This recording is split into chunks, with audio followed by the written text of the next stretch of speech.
Hello and welcome to classes of Preet. Today we are going to study economics, second chapter supply, determinants of supply and law of supply. Determinants of supply I have discussed in the previous video. If you haven't checked it, please go and check, and the remaining part law of supply we will do in this video. So let's start. Law of supply. The law of supply states that other things remaining the same, the quantity of any commodity that producers will be willing to produce and offer for sale rises with a rise in its price and falls with a fall in its price. In other words, we can say that the law of supply states that higher the price, the greater is the quantity supplied, and the lower the price, the smaller will be the quantity supplied. It is based on assumptions that other things remain the same, that is the ceteris paribus assumption.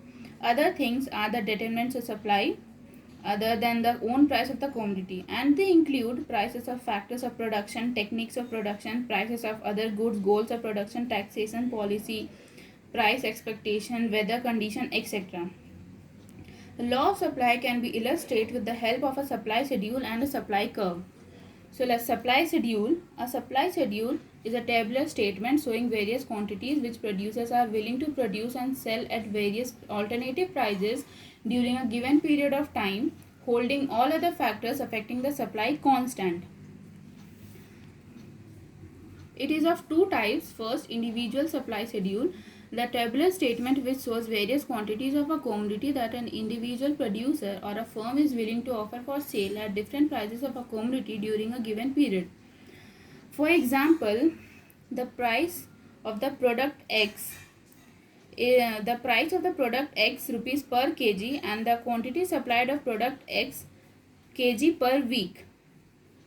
So, a particular producer is willing to supply 5000 kg of a product X per week when the price of the product is rupees 5 per kg. If the price rises to rupees 10 per kg, he may be willing to sell 6000 kg of the product X. It is obvious from the individual supply schedule that with increase in price, the quantity supplied increases. Second point, market supply schedule. The tabular statement which shows various quantities of a product that all the firms are willing to supply at different prices during a given period of time, assuming that the factors other than the price of the product are constant. For example, the first column is price and the other column, that is the three individual supply schedules of the firms A, B and C, and by adding these three schedules we have obtained the market supply schedule. So the price of the product X rupees per kg is 5 and the quantity supplied of the product X kg per week by A is 5000, B is 4000 and C is 3000. And by adding these three quantities we have obtained the market supply, that is 12,000, and the same at is. Supply curve. A supply curve is a diagrammatic representation of the law of supply.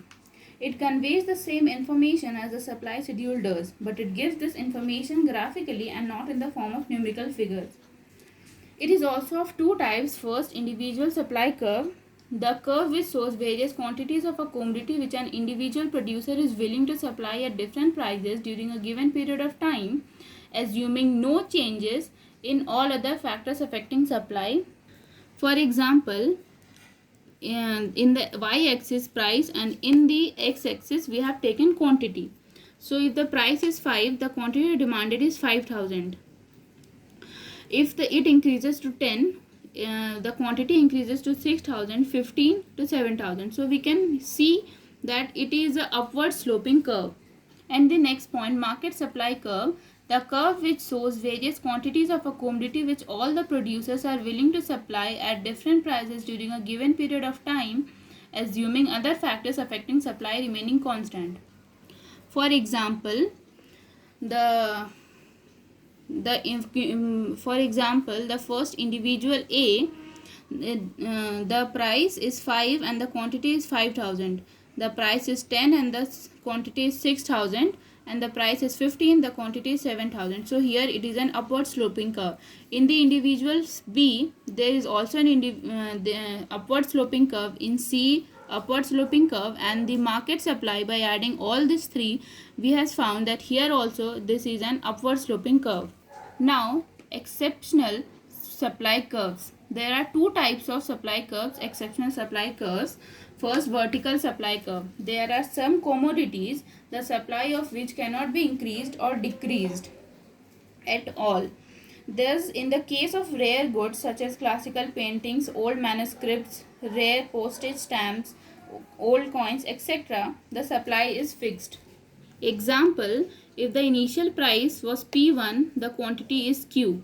If it increases to P2, the quantity remains as Q. So it's an vertical supply curve. Second point, backward sloping supply curve. It means that smaller quantity is offered at a higher price than at a lower price. For example, if the price is P, the quantity is Q. If the price increases to P1, the quantity decreases to Q1. So it has a backward sloping supply curve. Now, movement along supply curve or change in quantity demanded. When larger quantity of a commodity is supplied at a higher price, it is called expansion of supply, that is increase in quantity supplied, and when smaller quantity of a commodity is supplied at a lower price, it is called contraction of supply, that is fall in quantity supplied. Example, if the initial price is P1, the quantity is Q1. If it increases to P2, the quantity increases to Q2. So there is an expansion of supply. If the price decreases to P3 and the quantity decreases to Q3, there is a contraction of supply. Now, distinction between expansion and contraction of supply. So, expansion of supply and contraction of supply. First point, it means more is supplied at a higher price of a commodity, and the first point in the contraction of supply, it means less is supplied at a lower price of the commodity. Second point, it results from a rise in the own price of the commodity, other things remaining the same. And their second point, it results from a fall in the own price of the commodity, other things remaining the same. Third point here, it is shown by an upward movement along the supply curve, and third point there, it is shown by a downward movement supply curve. Now, shift of supply curve or change in supply. When the amount supplied of a commodity increases or decreases because of change in factors other than the own price of the commodity, it is called change in supply. First, increase in supply. It refers to a situation when the producers are willing to supply at larger quantity of a commodity at the same price. Second, decrease in supply. It refers to a situation when the producers are willing to supply a smaller quantity of the commodity at the same price. Distinction between increase and decrease in supply. So, increase in supply, first point, it means a larger amount of a commodity is supplied at every price. There, decrease in supply, first point, it means a smaller amount of a commodity is supplied at every price. Here, second point, it results from change in non-price factors, and there it results from change in non-price factors. Now, distinction between expansion of supply and increase in supply. So, first point, expansion of supply refers to a larger quantity of a commodity being supplied at a higher price, while increase in supply refers to more being supplied at same price. Second point, expansion of supply is due to a rise in the own price of the commodity, while increase in supply is due to the change in other factors affecting supply. Third point, expansion of supply will lead to an upward movement along the supply curve, but increase in supply will shift the entire supply curve to the right.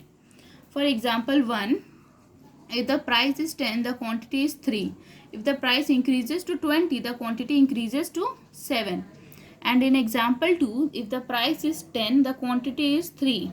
If the price does not increases and remains same as 10, the quantity still increases to 5.